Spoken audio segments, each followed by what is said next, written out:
오늘 함께 나눌 하나님의 말씀은 사도행전 2장 22절, 23절 말씀입니다. 사도행전 2장 22절, 23절.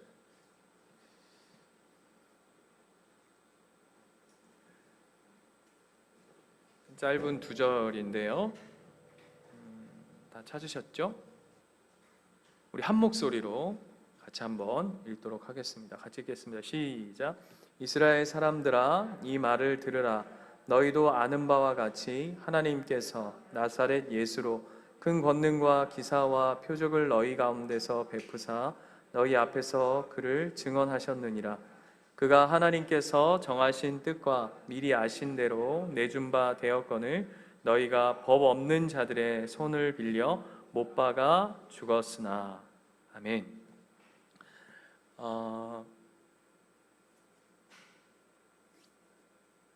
이런 이야기가 있습니다. 오늘 본문이 낯설어서 본문 보고 계신 거죠? 천국에 가면 나무가 하나 있대요. 나무가 천국에 나무 한 그루가 있는데 그 나무는 어떤 나무냐면 이런 나무랍니다. 나에게 있는 어떤 고난과 고통과 어려운 그런 어떤 문제들을 그 나무에 이제 하나 걸어 놓으면 대신 다른 사람들이 걸어 놓은 어떤 고난과 어려움의 문제들을 하나 가지고 와야 된대요. 여러분에게 하나님께서 야, 네 삶의 어려운 문제들 하나 걸어 놓고 다른 사람들 문제 가져가라 하신다면 여러분 뭘 내려놓으시겠습니까? 한번 생각 한번 해볼까요? 그랬는데 사람들이 그 천국에서 어떤 일이 벌어지냐면 처음에는 자기 문제 이렇게 갖다가 걸어놓고 다른 사람의 있는 거 이렇게 살펴보겠죠, 그죠? 그래서 제일 자기가 봤을 때 별거 아닌 거라고 생각하는 거 이제 가져오겠죠. 근데 며칠 안 있다가 사람들이 다 다시 돌아와가지고 가져갔던 거 다시 돌려놓고 자기 거 다시 다 가져간답니다. 무슨 얘기일까요? 고난이 없는 인생이 없고 내가 제일 힘들게 살아간다고 생각하는데 남의 인생도 살아보면 다 똑같다, 이런 얘기입니다. 참고로 목사님 그 진짜 그런 나무가 천국에 있습니까? 그런 얘기는 하지 마세요. 예. 없습니다. 한 이야기예요. 한번 우리가 우리의 삶에 대해서 한번 생각해 보자. 신방을 가보면 참 재밌는 게 뭐냐면 보통 우리가 개인 신방을 해도 이제 또 뭐 목자나 뭐 이렇게 여러 명 가잖아요. 그래서 이제 뭐 사랑방 신방을 한다든지 개인 신방을 한다든지 하면 누가 개인의 자신의 어떤 문제를 쭉 얘기하면 그 옆에 있는 다른 이제 지체들이 그 이야기를 다 들으면 답이 금세 나오죠, 그렇죠? 그죠? 그런 걸 경험해 보신 적 있죠? 누군가의 이야기를 딱 들으면 아유 저기 집사님은 이것만 딱 하면 될 것 같은데 라고 하는 객관적 이 해결 방안들이 그 사람 빼고 나머지는 다 장착이 됩니다. 근데 놀라운 건 뭐죠? 자기만 그걸 모른다는 거예요. 그리고 또 그 문제가 다른 집으로 넘어가면 또 어떻죠? 그 집은 그 사람만 모르고 나머지는 또 해결 방안을 다 알고 있는. 그래서 신앙이 객관화가 된다는 게 참 어려운 것 같아요. 그렇죠? 그 어떤 문제 안으로 들어가면 어떤 객관적인 평가나 어떤 기준들이나 이런 거에서 생각의 폭도 좁아지고 믿음도 갑자기 온데간데 사라지는 것 같고 시선도 짧아지고 그런 게 우리의 인간인 것 같아요. 왜 이런 이야기로 서두를 열었냐 하면 여러분 인류 역사의 기록을 살펴보면 그 인류 역사의 모든 대부분은 고난과 고통의 역사라는 걸 우리가 보게 됩니다. 그렇죠? 그래서 인간은 이 고통의 문제로부터 벗어나지 못하는 게 어쩌면 우리의 운명인 것 같아요. 지금도 마찬가지죠. 뭐 전쟁, 뭐 멀리 볼 것도 없습니다. 지금 뭐 코로나로 지금 당장 뭐 우리가 겪고 있는 이런 시련들, 뭐 기후, 이상 기후, 진짜 난리더라고요. 며칠 전에 뉴스에 다큐멘터리 식으로 해가지고 그 이상기후 현상 있는 나라들을 이렇게 찍어가지고 쭉 보여주는 프로그램이 KBS인가에서 있어가지고 잠깐 봤는데, 와, 뭐 우리가 생각하는 그 이상이더라고요. 그래서 지금 저기 어디입니까? 남극 이런 데는 얼음 녹지 말라고 비닐로 덮는다면서요. 보셨어요? 비닐로 녹지 말라고 덮는데요. 뭐 이런 이야기들은 우리가 이제 쉽게 접하는 것 같고, 또 얼마 전에 TV에서 자꾸 이런 얘기하면 넌 TV만 보냐 이럴 수 있는데 TV에 보니까 재밌는 내용이 있던데, 조선시대에도 이상기후 때문에 굉장히 어려움을 겪었던 이런 사료들이 있대요.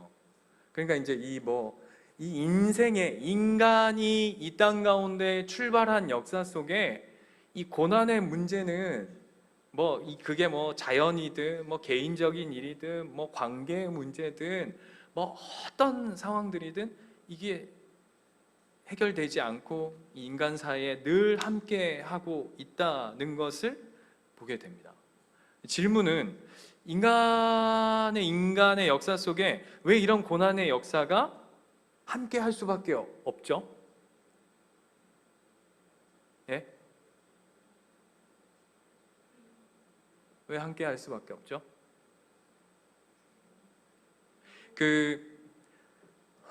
또 TV 얘기인데, 제가 가끔 설법을 들어요. 스님들이 하시는 이렇게 채널 이렇게 돌리다 보면 불교 채널 이런 거 나오잖아요. 그러면 궁금증에, 호기심에 선생님들이란 스님들은 도대체 무슨 얘기를 하나 이렇게 한 번씩 가끔 듣거든요. 그렇다고 심취하거나 이런 게 아니라 그냥 한번 재밌어서. 저는 또 신부님들도 하시는 이야기들도 좀 가끔 듣고 하는데, 스님이 이렇게 하는데 어떤 이야기를 하냐면 때마침 예수님 얘기를 하시더라고요. 스님이 뭔 질문인지는 제가 앞에 이야기는 못 들었고, 어쨌든 스님이 하시는 이야기가 뭐냐면 이런 얘기예요. 죽음에 관한 이야기였는데, 이 고난이죠. 그러니까 죽음이라는 것이 인간이 가질 수 있는 가장 큰 해결할 수 없는 큰 자리잖아요. 그러면서 스님이 이렇게 얘기하시더라고요. 재밌어요. 예수님도 그 죽음의 문제가 해결이 안 돼가지고 십자가에 돌아가셨는데 뭘 그렇게 인간으로서 죽음을 그렇게 감당하려고 이렇게 해결해 보려고 그렇게 아둥바둥하냐. 굉장히 그럴싸한데 자세히 들어보면 예수님을 돌려까는 거죠. 그렇죠? 예수님이 그래서 십자가에 돌아가신 건가요? 이렇게 감당할 수 없어서, 예수님도 어쩔 수 없어서 그냥 아유 그래 인간이 죽음 아니면 방법이 없다 해서 그냥 이렇게 내가 보니까 저 유대인 저것들 하나님이 공들여 놨는데 보니까 저것도 답이 없고, 예수님 교회도 크게 비전이 없고, 이거 좀 아닌 것 같다, 그냥 마무리하자 해서 그냥 거기 올라가서 돌아가신 건가요? 그거 아니잖아요. 근데 이제 세상은 그렇게 이제 이해하는 거죠. 예수님도 그냥 죽음으로 그 삶을 마무리했다라는 식으로. 그러니까 뭡니까? 체념하자. 그냥 받아들이고 인정하자라는 건데, 우리의 기독교는 우리가 오늘 함께 나눌 이야기가 뭐냐 하면 본디오 빌라도에게 고난을 받으사 십자가에 어떻게 했다고요? 못 박혀 죽으셨다라고 하는 이 사도신경의 문구를 이제 함께 나눌 텐데, 이 문구는 세상이 말하는 체념이 아닙니다. 그렇죠? 맞습니까?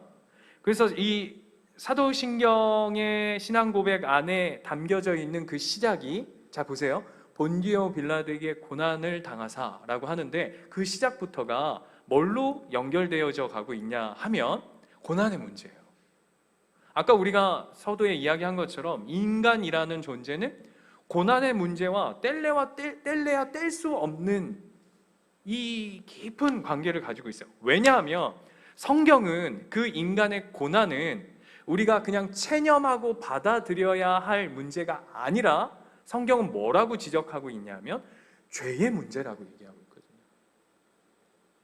죄의 문제가 뭐냐 하면 하나님을 떠난 자, 하나님을 모르는 자, 하나님을 거절한 자, 하나님을 거부한 자, 하나님을 반대하는 자로 말미암은 죄의 존재요, 현상이요, 결국인 것을 성경은 이야기하죠.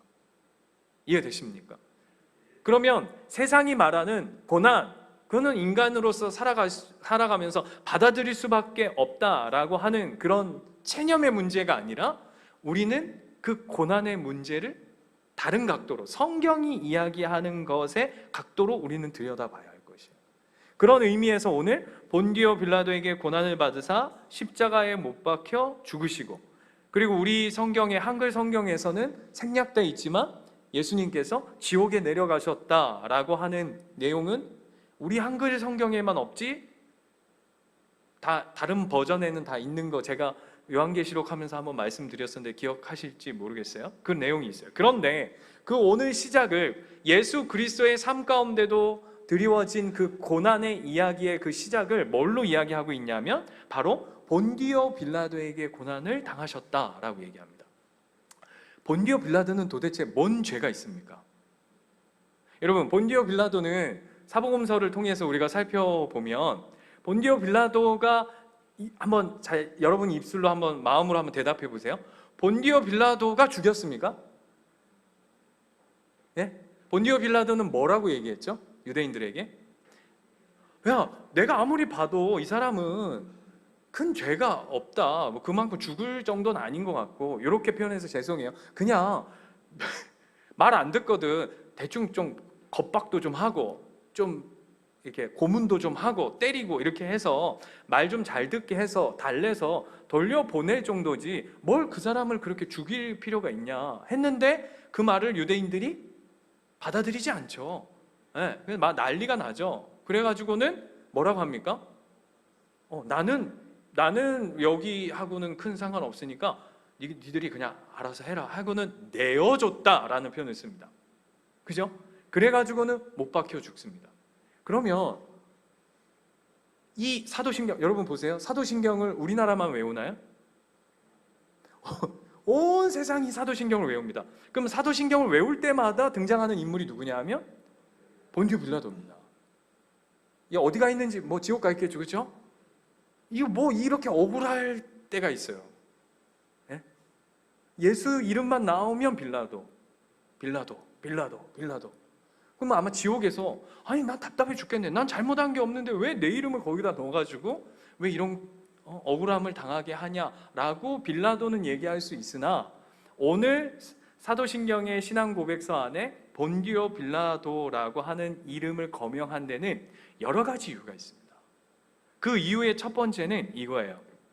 예수님의 죽음은 분명한 사실이라는 것을 뭐를 드러내서 보여내냐면, 그 당시의 실존 인물인 본디오 빌라도, 누구죠? 유대를 담당하는 로마의 총독. 이거는 역사적으로도 기록이 남겨져 있는 사실이니까 그 이름을 거명함으로 말미암아 예수님의 죽음은 그냥 신화나 무슨 주문이나 누가 만들어낸 이야기가 아니라 분명한 사실에 근거해서 이루어진 일이다라는 것을 보여내는 일이죠. 바꿔서 얘기해 볼까요? 누가 우리 역사 속에서 물론 몇십 년, 몇백 년이 흐를 수 있었지만 누가 예를 들어서 자신의 신앙 고백을 하는데 자기 아버지 조상의 이름을 계속 거명한다면서 나쁜 놈 한다면 여러분 어떻겠어요? 별로 표정들이 나는 별로 뭐 옛날 조상 내 이름 아는 것도 아니고 뭐 난 크게 상관없다. 아니 기분 나쁠 거예요. 저 죄송합니다. 저는 그 역대 대통령 중에 전모 씨가 계시죠? 그죠? 그분 이렇게 헤어가 제 스타일하고는 많이 다른 분 계신데 얼마 전에도 그 뭐 이렇게 바깥에 돌아다니시다가 사진 나왔는데 같은 전시거든요. 여기까지만 할게요. 어떤 의미인지 불편해요. 이렇게 막 얘기하면 괜히 그분이 뭐 그런지 모르겠지만 같은 전시라고 하면 불편하고 또 전시가 또 있어요. 뭐 여러 목회자들 중에도 그죠? 뭐 여쪽 전시도 있고 뭐 사고 친 전시도 있고 뭐 비슷해 또 막 이렇게 굉장히 불편합니다. 그죠? 근데 여기는 더 하지 않겠어요? 안 그래요, 여러분? 여러분 표정이 내일도 아니고 그 사람 죽은 지 한참 전이고. 그런데 그걸 거명하는 이유는 뭐냐 하면 실제이기 때문인 거예요. 그게 첫 번째 이유라는 거죠. 그래서 한번 제가 읽어드릴게요. 우리가 고백하는 사도신경은 본디오 빌라도를 언급함으로 주문이나 신화를 주입하고 외워야 하는 신앙이 아님을 명백히 하는 것이다. 이해가 되시죠? 그리고 두 번째는 여기서의 본디오 빌라도는 어떤 개인을 칭하기보다 우리가 아까 읽었던 사도행전 2장 23절 말씀 한번 다시 한번 가볼까요? 23절에 보면 그가 하나님께서 정하신 뜻과 미리 아신 대로 내준 바 되었거늘 너희가 법 없는 자들의 손을 빌려 못 박아 죽였으나 라고 되어 있어요. 여기서 법 없는 자들을 통칭하는 대표적 인물이 누구냐 하면 본디오 빌라도인 거예요. 바꿔서 얘기하자면 세상의 권력자의 손을 통해서 예수님께서 재판받으시고 십자가에 돌아가셨다라는 것을 보여내는 거죠. 반대로 얘기하면 뭐냐 하면 늘 예수님의 구속 사역은 늘 세상으로부터 거부당하고 반대당해지고 늘 어떻게 됐죠? 대척되어졌어요. 여러분 예수님이 구속 사역을 이루시는 모든 일들 속에서 환영받으셨나요? 아니요. 늘 거부당하셨어요. 늘 외로운 길을 걸으셨어요. 그거를 대표적으로 보여내는 인물이 누구냐 하면 본디오 빌라도. 그리고 세 번째는 여러분 빌라도를 한번 잘 묵상해 보세요. 빌라도가 사복음서에서나 요한복음에서 나오는 그가 한 역할들을 한번 잘 생각해 보면 빌라도는 원래 정치적으로 어떤 역할을 하라고 로마로부터 파송된 정치 어떤 역할을 맡은 공무원이죠. 쉽게 말하면요. 이런 신앙적인 부분과 떼어내서 그냥 빌라도라고 하는 사람은 이런 거죠. 이런 역할인 거잖아요. 로마가 유대를 압제하고 식민지로 삼고 있는데 이 유대인들이 무슨 폭동이나 테러나 이런 일들이 일어나지 않고 로마에서 보낸 총독인 빌라도가 그 사람들을 잘 이렇게 중재하고 다스리고 워워워워 하는 그런 역할로 보낸 사람이 때로는 겁을 주기도 하고 때로는 한 발 물러서기도 하고 하면서 이렇게 정치를 잘하는, 그래서 유대인들의 분노를 잘 다스리고, 이해되십니까? 그러니까 우리식으로 하자면 약도 줬다가 벌도 줬다가 이렇게 해가면서 유대인들을 잘 통치하는 역할을 하는 사람이 누구냐면 바로 빌라도가 가지는 역할이었죠. 그런데 여러분 마태복음 27장 한번 가볼까요? 마태복음 27장.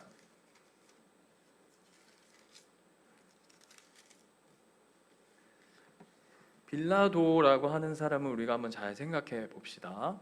빌라도. 마태복음 27장 17절부터 한번 보시면, 찾으셨어요? 거기에 보면 눈으로 한번 따라오세요. 그들이 모였을 때에 빌라도가 물어 이르되 너희는 내가 누구를 너희에게 놓아주기를 원하느냐, 바라바냐 그리스도라 하는 예수냐 하니 이는 그가 그들의 시기로 예수를 넘겨준 줄 알미더라. 그렇죠? 그 다음 보세요. 총독이 재판석에 앉았을 때에 그의 아내가 사람을 보내어 이르되 저 옳은 사람에게 아무 상관도 하지 마옵소서. 오늘 꿈에 내가 그 사람으로 인하여 애를 많이 태웠나이다 하더라. 대제사장과 장로들이 무리를 권하여 바라바를 달라 하게 하고 예수를 죽이자 하게 하였더니 총독이 대답하여 이르되 둘 중에 누구를 너희에게 놓아주기를 원하느냐 이르되 바라바소이다. 빌라도가 이르되 그러면 그리스도라 하는 예수를 내가 어떻게 하랴? 그들이 다 이르되, 강조죠. 다 이르되 하나같이 다 부르짖었다는 거예요. 십자가에 못 박아야 하겠나이다. 빌라도가 이르되 어찌미냐 무슨 악한 일을 하였느냐? 그들이 더욱 소리질러 이르되 십자가에 못 박아야 하겠나이다 하는지라. 빌라도가 아무 성과도 없이 도리어 밀란이 나려는 것을 보고 물을 가져다가 무리 앞에 손을 씻으며 이르되 이 사람의 피에 대해서 나는 무죄하니 너희가 당하라. 백성이 대답하여 이르되 그 피를 우리와 우리 자손에게 돌릴지어다 하거늘 이에 바라바는 그들에게 놓아주고 예수는 채찍질하고 십자가에 못 박게 넘겨주니라 라고 되어 있어요. 질문이 있습니다. 빌라도의 역할이 아까 유대인들의 분노를 쉬게 하고 그들을 중재하는 역할이라고 했어요. 그 역할을 진짜로 했습니까? 네? 유대인들의 화를 진짜 쉬게 했나요? 아니죠. 이제 제가 지금 하고 싶은 이야기를 이해가 되세요? 본디오 빌라도의 역할이 뭐냐 하면 중재하는 역할이라고요. 중재. 백성들이 진짜 화를 중재하는 역할들을 하는데 쉽게 말하면 이 빌라도는 뭘 한 거냐면 쉽게 말하면 그냥 타협한 거죠. 지금 제가 하고 싶은 이야기가 지금 이해가 되시는 건지 모르겠어요. 빌라도는 그냥 유대인들하고 타협한 거예요. 그렇죠? 이해가 되세요? 왜? 밀란이 일어날까 봐. 진짜 중재자의 역할을 한 게 아니죠. 제가 왜 이야기를 하냐 하면 예수 그리스도의 십자가의 의미가 이 본디오 빌라도를 잘 묵상해 보면 훨씬 더 명확하게 드러나요. 여러분 잘 보십시오. 십자가, 본디오 빌라도에게 고난을 당하고 본디오 빌라도는 유대인들 진짜 분노를 차오르는 그 분노를 해결하지 못하고 그저 스리슬쩍 그냥 자기의 위치나 로마의 어떤 사건이 일어날까 봐, 밀란이 일어날까 봐 그냥 타협하고 덮어버렸다면 십자가는 뭐죠? 십자가는 여러분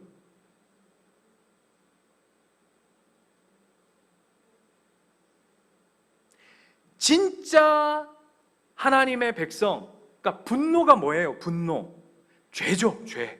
그죠? 예수를 향한 분노가 죄 아닙니까? 죄. 그거를 쉬게 하지 못했다고요. 누구는? 빌라도는요. 인간은 사람이 가진 이 분노와 죄의 문제를 해결할 수 있는 중재자의 역할을 할 수 있는 자가 하나도 없었다고요. 누구마저도? 빌라도마저도. 그가 뭐 로마의 총독이든 뭐 로마의 황제든 뭐 무슨 누구를 하든 그 역할을 감당할 자가 없었어요. 그런데 그 앞에 세워진 십자가는 뭘 의미하냐면 예수 그리스도가 인간의 죄를, 역할을, 그 죄의 문제를 해결하시는 진정한 중재자로 거기 계신 거죠. 그게 십자가예요.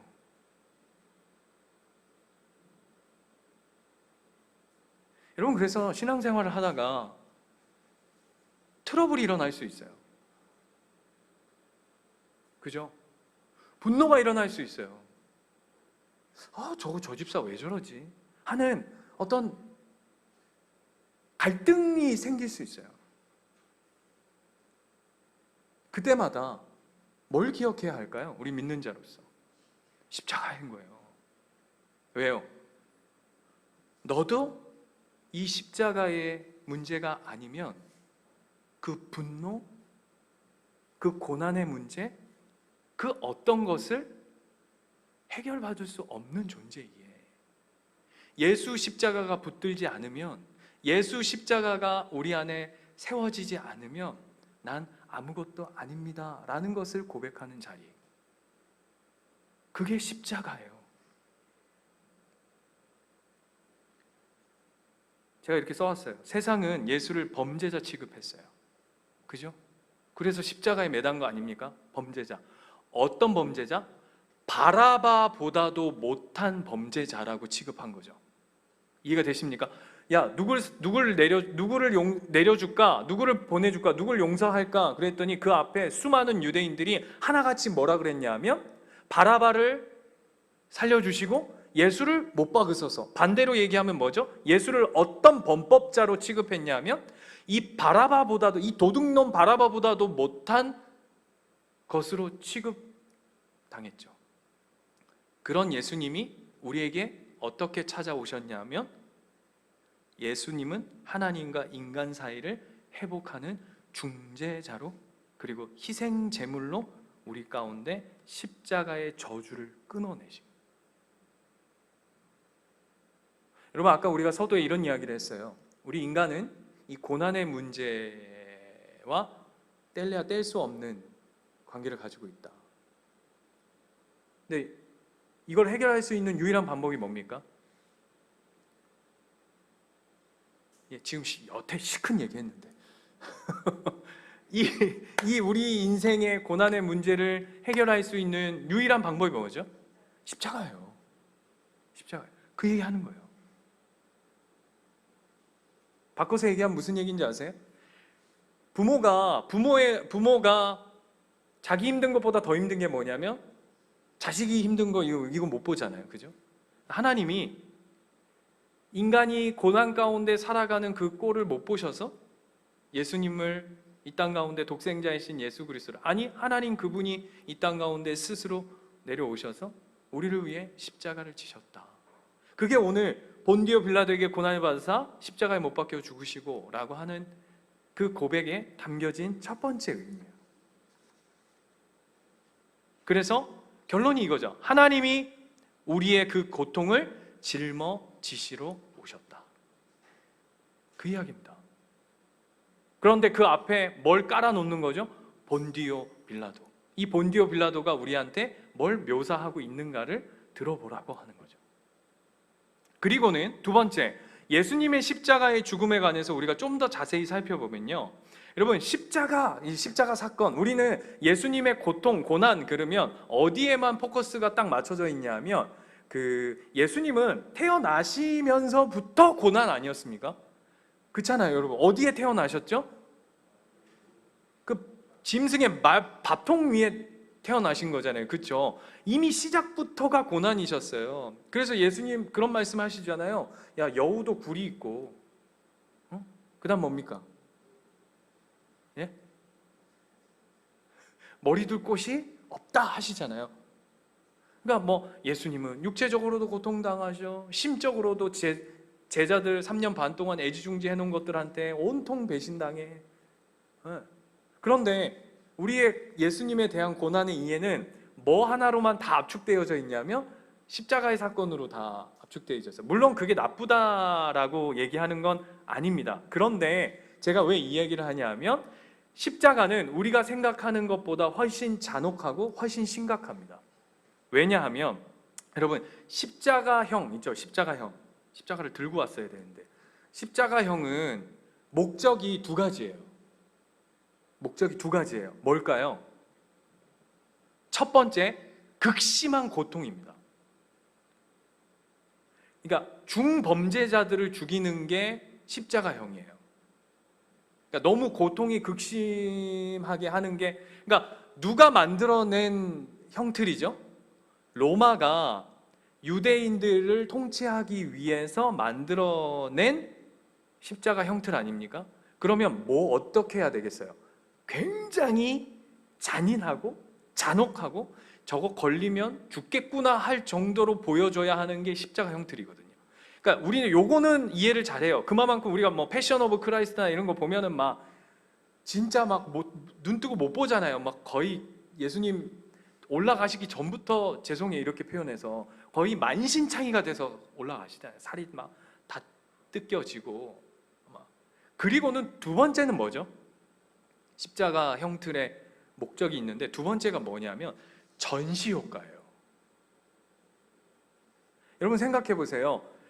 그냥 죽일 거면 그냥 안 보이는데, 우리 지금 뭐 사형 제도처럼 그냥 교수형 같은 거 하면 그냥 안 보이는데 데려가지고 그냥 목 매달아 한든지 뭐 그렇게 해서 총 한 방 그냥 쏴서 죽이든지 하면 될 텐데, 십자가형은 뭐냐 하면 사람들 누구나 잘 보이는 곳에 무려 최소 6시간에서 그 대신 그날 밤을 지나지 않게끔 하는 것이 뭐 그들의 전통이라고는 하는데, 최소 24시간은 그냥 나무 틀 위에다 그냥 올려놓는 겁니다. 어떤 사람을요? 산채로. 그게 뭐죠? 전시 효과예요. 왜요? 지배인들에게 겁이 나서 함부로 어떤 다른 생각들이나 다른 행동들을, 범죄를 저지르지 못하게 하기 위한 겁방용으로 사용되어지는 게 십자가죠. 이해가 되세요? 전시라고 전시, 니네 까불어? 니네 말 안 들으면 내가 이렇게 죽일 거야 라고 하는 보여내는 걸로 사용되어지는 게 십자가라고요. 그러니까 얼마나 아시죠? 옷 안 입히는 거? 여러분, 십자가형이 우리가 좀 너무 미화되어 있는데 그냥 홀딱 베껴서 매다는 거예요. 수치, 잔혹 뭐 다 담겨져 있는 거죠. 그런데 질문이요. 십자가형을, 죄송합니다, 누가 택하신 거죠? 예? 궁극적으로는 하나님이 허락하신 거예요. 질문이요. 왜요?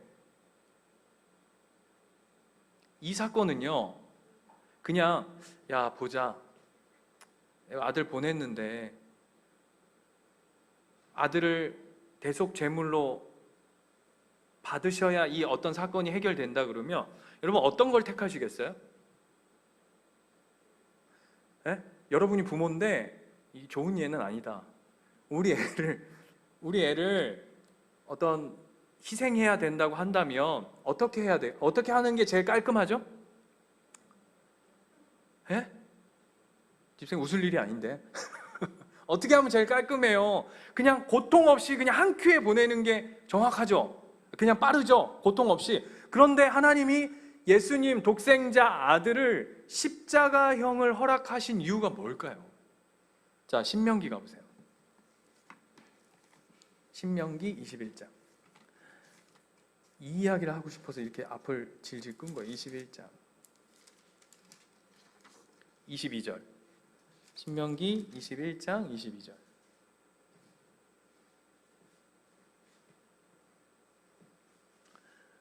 자, 보세요. 하나님이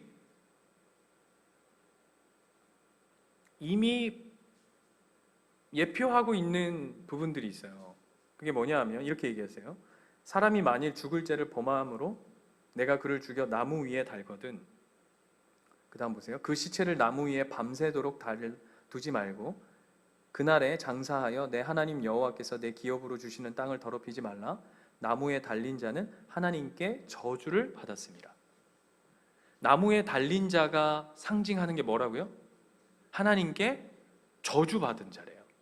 그런데 자, 로마의 십자가형과 오늘 신명기에서 얘기하는 이 나무형, 십자가형이라고 합시다. 그냥 신명기에서 말하는 십자가형과 로마가 얘기하는, 그러니까 신약에서 얘기하는 십자가형이 다릅니다. 뭐가 다르죠? PBS. 그렇죠. 그게 중요한 거예요. 구약에서는 하나님 뭐라 그러냐면 죽인 자를 나무에다 갖다 거는 겁니다. 이해가 되세요? 그런데 신약에서의 로마의 뭐는 어떻게 하죠? 나무에서 죽게 하는 거예요. 그러면 D는 두 가지를 다 가지고 있는 거죠. 뭐죠? 고통과 수치, 이런 의미고 전시라고 하자면 오늘 신명기에서는 하나님이 뭘 보여내시는 거냐 하면 저주고, 아까 얘기한 것처럼 하나님께 저주받은 자는 이런 비참한 죽음을 맞이할 거야 라고 하는 똑같은 전시 효과를 두는 게 신명기 오늘 말씀의 이야기죠. 근데 이 자리에 누굴 두셨다고요? 하나님 독생자 아들 예수 그리스도를 하나님의 저주로서 세상 앞에 전시하셨다고. 전시. 왜요? 왜? 미친 거 아닙니까? 큰일 날라. 하나님 이거 제정신, 하나님 진짜 부모, 하나님 아들 예수 그리스도의 하나님 아버지 맞아요? 여러분, 우리 새끼 조금 다치는 것도 우리가 마음 아픈데 그거를 세상 앞에 이렇게 전시하셨대요. 이 제정신이, 이게 사이코패스지 이게. 여러분, 왜요? 왜? 이게 십자가예요. 우리는 자꾸 십자가를 감상적으로만 이해해. 얼마나 아팠을까?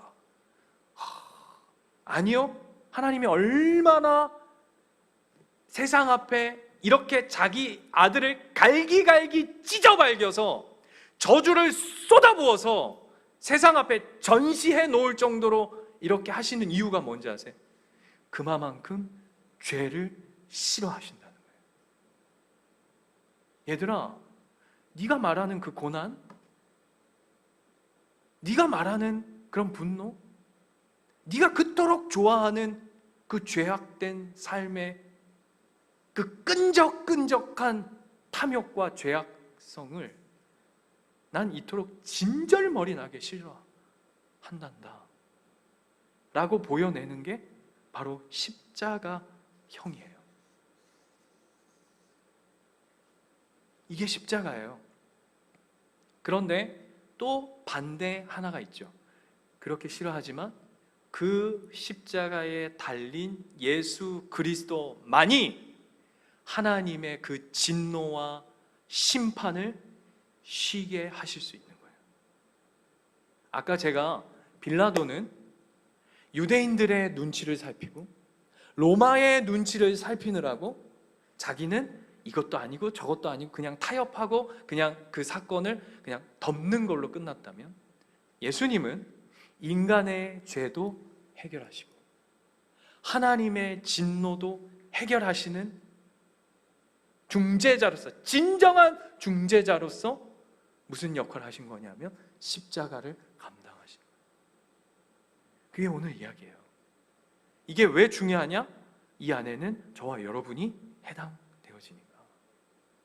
그래서 여러분, 이 십자가의 죽음에 포개어져 있는, 함께 하는 자만이 어떻게 되느냐? 어떻게 되죠? 죽음이 해결되어지는 거예요. 그 고난이 해결되어지는 거예요. 우리가 로마서 BTS 할 때도 공부한 것처럼 그 하나님의 엄청난 진노를 쉬게 할 수 있는 거예요. 대표적인 인물이 누구죠? 예수님께서 돌아가실 때 양쪽에 있던 강도들. 그죠? 뭐라 그러죠? 뭐 한쪽은 네가 하나님 아들이면 뭐 우리를 해결해봐라, 내려와봐라 막 이렇게 조롱하고 있고, 한편은 뭐라 그럽니까? 당신이 거하실 때에 나를 기억해 주십시오. 그 십자가가 붙들어질 때에, 그 죽음이 함께 되어질 때에 진정한 천국을 맛보는 자리로 가는 거죠. 이게 저와 여러분의 이야기예요. 그리고는 생략되어져 있는 거 아까 제가 말씀드렸죠? 뭐가 있다고요? 지옥으로 내려가셨다. 이거는 크게 생각하실 필요는 없습니다. 자, 뭐 보시냐면 시편 16편 가보겠습니다. 시편 16편. 시편 16편. 구약성경 812페이지 10절.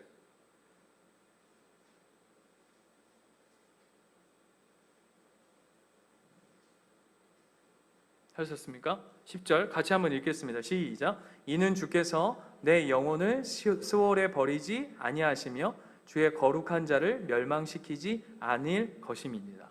이 시편 16편은 별명이 뭐냐 하면 메시아 장이에요.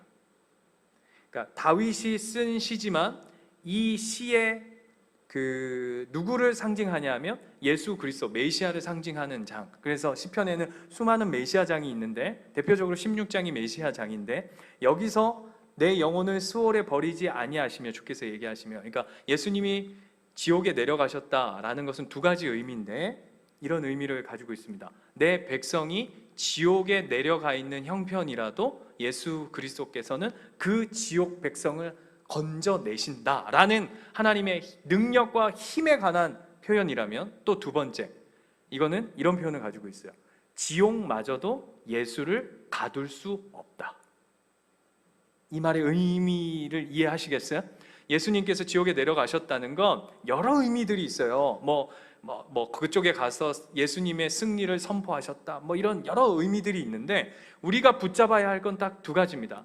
예수님은 우리가 죽으면 어쩌면 갈 수밖에 없었던 그 지옥의 자리까지라도 내려가셔서, 바다 끝이라도 가셔서, 이런 표현이 있죠. 시편에 보면 저 끝이, 세상 끝까지 가셔서 너를 건져내시겠다고 하는 하나님의 강력한 의지를 표현하는 것 첫 번째. 그리고 두 번째는 예수 그리스도의 사역, 그 십자가의 능력은 지옥마저도 그를 가둘 수 없는 엄청난 생명의 능력이다라는 걸 보여내는 겁니다.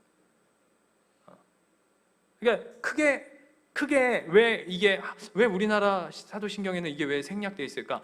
앞에 걸 다 이해하면 굳이 지옥에 내려갔다라는 걸 굳이 언급하지 않아도 그 의미를 다 새길 수 있으니까 아마 생략했다고 굉장히 저는 긍정적으로 생각하는 바입니다.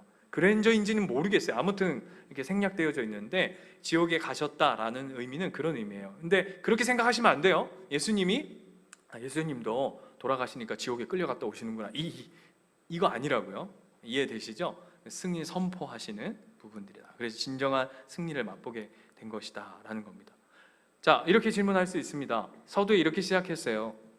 본디오 빌라도에게 고난을 받으사 십자가에 못 박혀 죽으시고 라고 하는 그 고백이 지금 나에게는 어떤 신앙의 고백으로 자리하고 있는가 라고 질문할 때 시작을 이렇게 했어요. 우리 인생은 여전히 고난 가운데 있습니다. 그렇죠? 목사님, 저는 고난이 없습니다 하시는 분, 네, 저는 막 날마다 행복합니다 하시는 분 있습니까? 네? 없죠. 네. 그러면 그 십자가를 묵상하고 그 신앙 고백을 하는 것이 우리에게는 어떤 고백을 담게 하는 건가 라고 할 때 마가복음 오늘 이 본문으로 오늘 말씀 마무리하겠습니다. 8장 31절.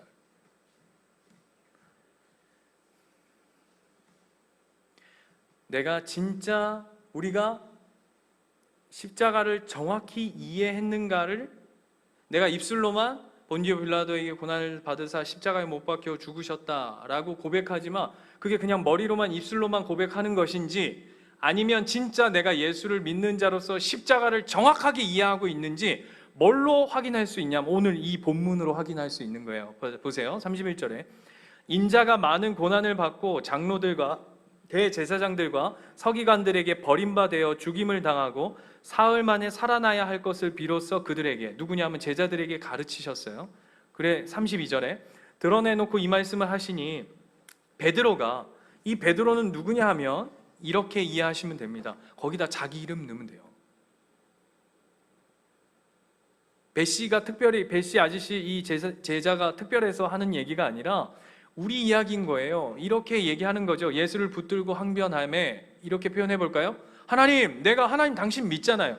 예수님, 내가 당신 믿잖아요. 근데 왜 내 인생에 이토록 고난이 있습니까? 나 왜 내 인생은 왜 이렇게 힘듭니까? 내 인생은 왜 맨날 이렇게 기도거리들이 충만합니까? 쟤는 참 편하게 사는 것 같은데 왜 나는 이 모양 이 꼬라지입니까? 라고 하는 수많은 항변들이 여기 안에 다 들어가 있는 거죠.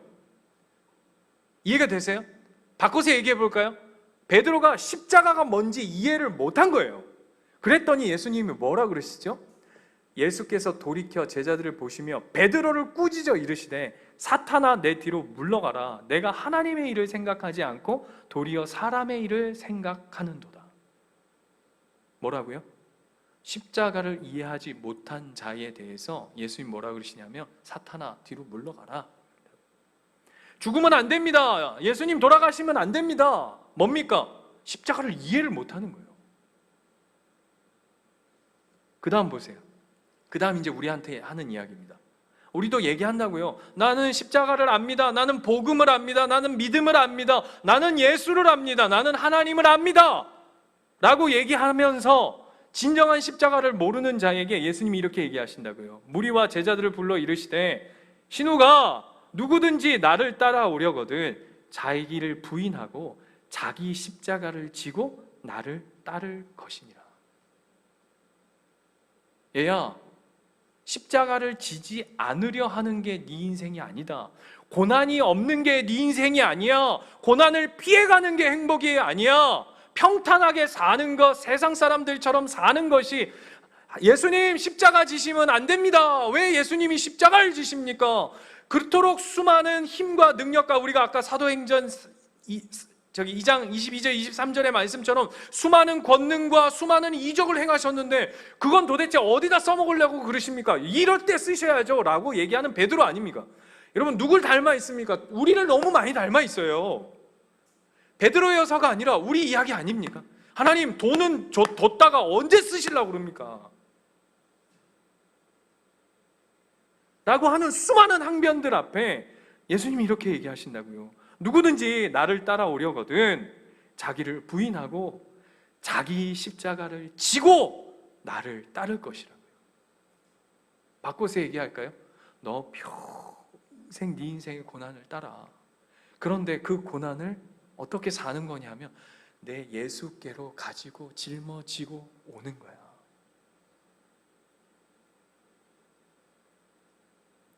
더 중요한 건 뭔지 아세요? 그 십자가를 대신 져준다 하시지 않아요. 그죠? 그 다음 읽어보세요. 누구든지 자기 목숨을 구원하고자 하면 잃을 것이요.